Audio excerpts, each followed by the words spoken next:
सभी साथियों को नमस्कार। ज्योतिष विज्ञान के कार्यक्रम में मैं किशोर नाथ आप सबका हार्दिक अभिनंदन करता हूं। मित्रों, बहुत सारे लोगों ने कॉल किया मुझे कि कर्क लग्न और कर्क राशि का जो डिटेल से आप हमें बतलाएं। कर्क राशि का गोचर मैंने बतलाया, कर्क राशि की जो प्रिडिक्शन है वो बतलाई, और कर्क राशि और कर्क लग्न वालों के साथ अपनी कुंडली आप स्वयं कैसे देखें वो बताने के लिए बतलाया गया था। तो मैं इस वीडियो में आप लोगों को बतला रहा हूं कि आप अपनी कुंडली को स्वयं कैसे देखें।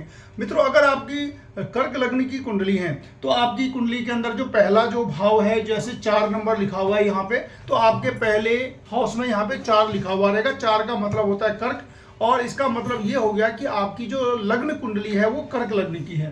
तो 4 के बाद से लगातार यहाँ पे 5 से होते होते यहाँ पर 3 तक आता है, यानी कि हर एक कुंडली के अंदर में 12 हाउसेस होते हैं। मित्रों, आपका जो लग्न है वो 4 है, यानी कि कर्क लग्न की कुंडली है, और कर्क का जो स्वामी होते हैं वो चंद्रमा होते हैं। ये आपको याद रखना होगा। इसीलिए कर्क लग्न वालों के लिए जीवन में उथल पुथल ज्यादा मचती है, ऊपर नीचे ज्यादा होता है। तुरंत में बहुत अच्छी स्थिति हो जाती है, तुरंत में बहुत खराब स्थिति हो जाती है, क्योंकि चंद्रमा की कलाएं बदलती रहती है। चंद्रमा पर डिपेंड करता है, यानी कि आपका नेचर भी चंद्रमा पर डिपेंड करता है। आपकी आर्थिक स्थिति, मानसिक स्थिति, हर चीज चंद्रमा पर डिपेंड करती है। अगर आपका चंद्रमा जन्मकालीन अगर अमावस्या का है, या फिर विषयोग में है, या राहु से दृष्ट है, या फिर अंधेरी रात का है, तो भी आपके जीवन में स्ट्रगल अधिक आते हैं। और अगर आपका चंद्रमा अच्छा है, अगर शुक्ल पक्ष का है, अगर बृहस्पति से दृष्ट है, या बृहस्पति से गजकेसरी योग में है, तो वो चंद्रमा आपके लिए शुभ फलदायी होता है और आपको बहुत तेजी से सफलता प्राप्त करवाता है।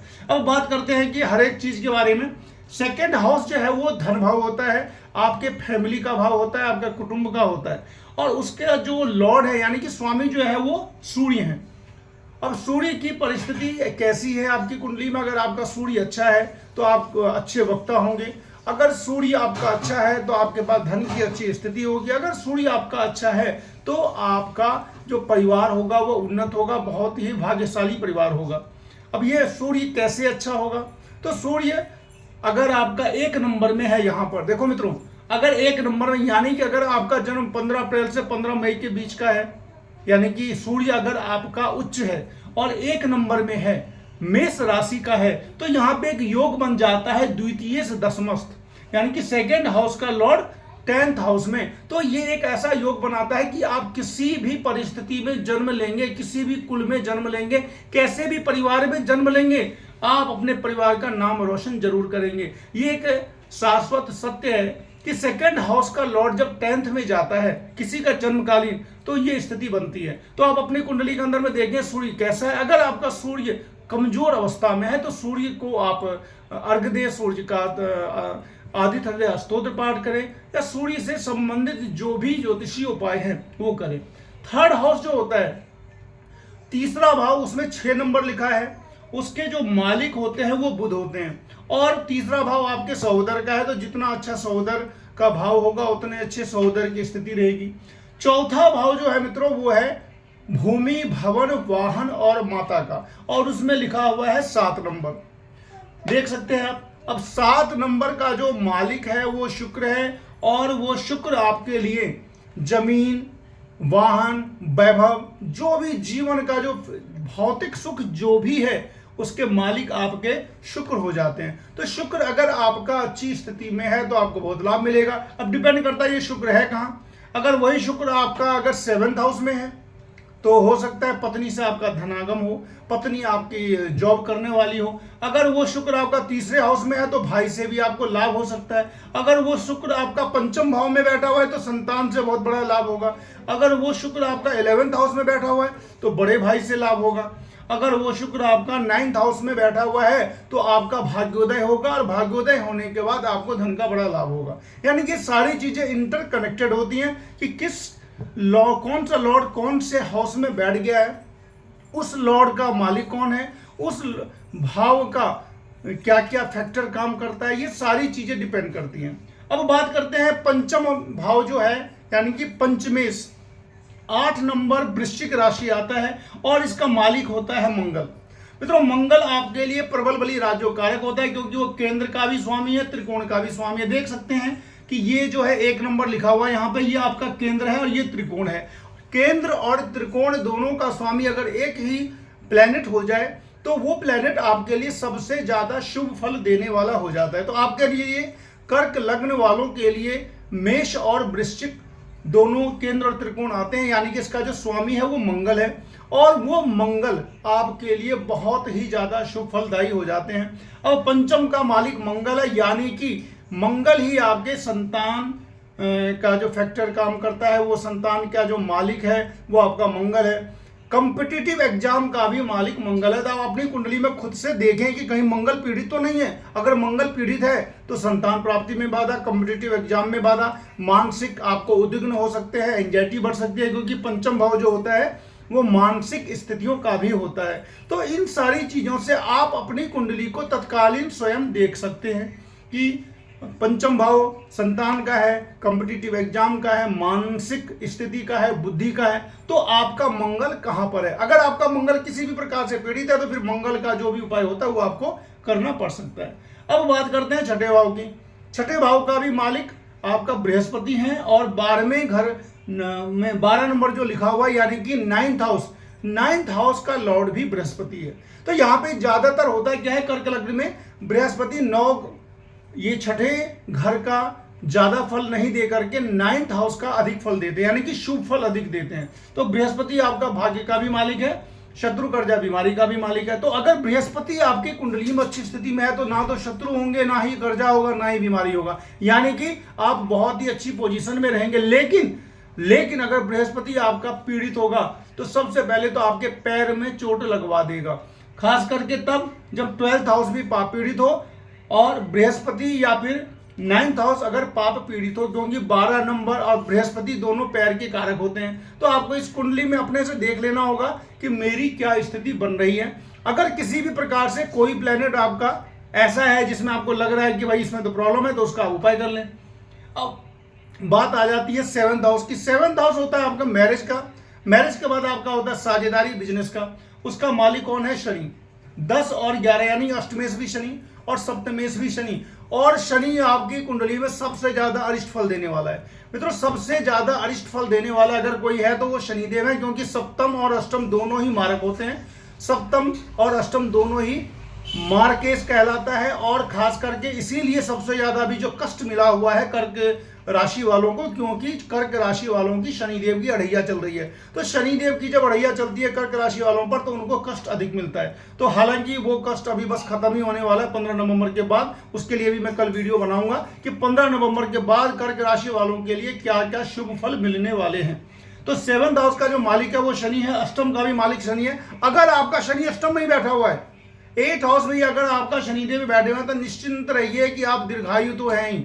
हर हाल में आपको 80 से पहले कोई किसी भी प्रकार का कोई अरिष्ट नहीं होगा। 80 साल तक आप आराम से रहेंगे और दीर्घायु रहेंगे। लेकिन अष्टम भाव में अगर आपका शनि है तो ये बीच बीच में आपको बीमार भी कर सकते हैं। तो आप अपने कुंडली के अंदर देखें कि अगर आपका शनि पीड़ित है, शनि पीड़ित कैसे होंगे, शनि पीड़ित होते हैं मंगल के राशि में, मंगल के नक्षत्र में, सूर्य से दृष्टि पा करके। तो अगर ऐसी परिस्थिति आपकी कुंडली में बनती है तो शनि देव का जो भी जाप है, हनुमान जी की पूजा है, वो आपको करनी होगी। 9th हाउस का लॉर्ड आपका बृहस्पति है। अपने भाग्य को बढ़ाने के लिए आंख मूंद करके आप पुखराज धारण कर सकते हैं, किसी से भी बिना दिखाए।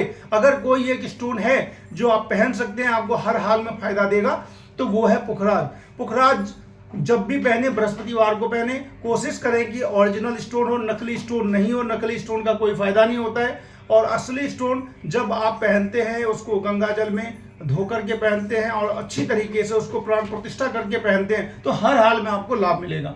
अब बात करते हैं 10th हाउस के। 10th हाउस का मालिक है मंगल। मंगल की दशा जब जब आएगी और उसमें अगर बृहस्पति, मंगल और बृहस्पति का जब संयोग बनेगा तो जीवन का सबसे बड़ा भाग्योदय होगा, क्योंकि बृहस्पति भाग्य का स्वामी और मंगल जो है वो नौकरी का मालिक है। यानी कि मंगल और बृहस्पति आप अपनी कुंडली में देखें कि कैसी परिस्थिति में है।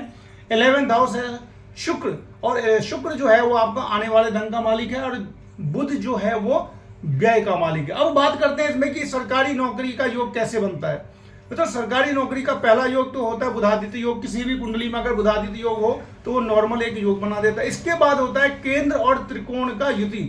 अब यहाँ पे चंद्रमा और मंगल एक साथ कहीं हो, मंगल और शनि कहीं पर एक साथ में हो, बृहस्पति और मंगल कहीं पर हो, बृहस्पति और चंद्रमा कहीं पर हो, या फिर ये लोग आपस में परस्पर दृष्ट हों, तो इसे केंद्रेश त्रिकोणेश दृष्टि या युति संबंध कहा जाता है, जो कि सरकारी नौकरी में आपको बहुत ही बड़ा लाभ देता है।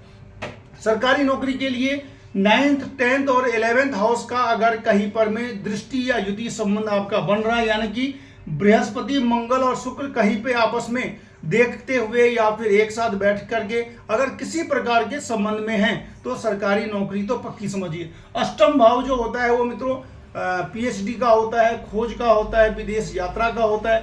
और अगर अष्टम भाव का संबंध भी अगर 9th हाउस से बनता है तो आप निश्चित रूप से खोजी प्रवृत्ति के होंगे और आप आगे बड़ी शिक्षा प्राप्त करेंगे। अगर यहाँ पे मैं बात करूं विदेश यात्रा की, तो 12th हाउस जो है आपका और 8th हाउस पर अगर इन दोनों पर पाप ग्रहों की दृष्टि पड़ रही हो, आप अपनी कुंडली देख सकते हैं कि 8th हाउस पे और 12th हाउस पे अगर पापक ग्रहों की दृष्टि पड़ रही हो तो आप निश्चित रूप से विदेश जाएंगे। अब बात कर लेते हैं शादी की। तो शादी लव मैरिज होगी या आपकी अरेंज मैरिज होगी, कैसे पता चलेगा मित्रों? मंगल और शनि और बृहस्पति का अगर संबंध है, मंगल और शनि यानी कि पंचमेश और सप्तमेश का संबंध हो, सप्तमेश और नवमेश का संबंध हो यानी कि बृहस्पति और शनि का संबंध हो, या फिर किसी तरीके से शनि की दृष्टि बृहस्पति पर हो, शनि की दृष्टि बृहस्पति पे पड़नी चाहिए, या फिर शनि और बृहस्पति का संबंध हो, यानी कि शनि अगर नवमेश को प्रभावित करता है तो क्या होता है? लव मैरिज होता है। अदरवाइज जो चांसेस होते हैं वो अरेंज मैरिज के होते हैं। तो ये तो लव मैरिज होगी या अरेंज मैरिज होगी पता चल जाता है। पंचम भाव पे अगर पुरुष ग्रहों का प्रभाव पड़ेगा, सूर्य का, मंगल का, बृहस्पति का, तो पुत्र योग होता है। अगर चंद्रमा का और शुक्र का प्रभाव पड़ेगा तो पुत्री योग होता है। तो इस तरीके से ये सारी बातें मैंने आप लोगों को बतलाई, आप खुद से जान सकते हैं।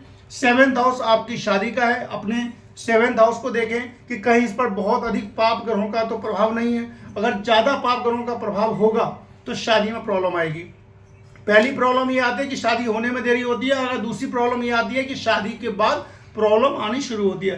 पंचम भाव में अगर प्रॉब्लम है तो संतान में देरी होती है। 10th हाउस में अगर प्रॉब्लम है तो नौकरी प्राप्ति में प्रॉब्लम है। यानी कि आपको करना क्या है, मान लेते हैं कुंडली में आपके 3-4 प्रॉब्लम है। पहला काम करना है आपको चंद्रमा को मजबूत करने के लिए भोलेनाथ की आपको पूजा करनी है रेगुलर, और दूसरा उपाय ये करना है कि बृहस्पति देव की पूजा करनी है, और पुखराज आप अपने बॉडी वेट का 10% पहन लें। मान लिया आप 60 किलो के हैं तो लगभग 5.5 से 6 कैरेट के बीच में एक पुखराज आप, तर्जनी उंगली ये वाली होती है, इसमें आप पहन लें।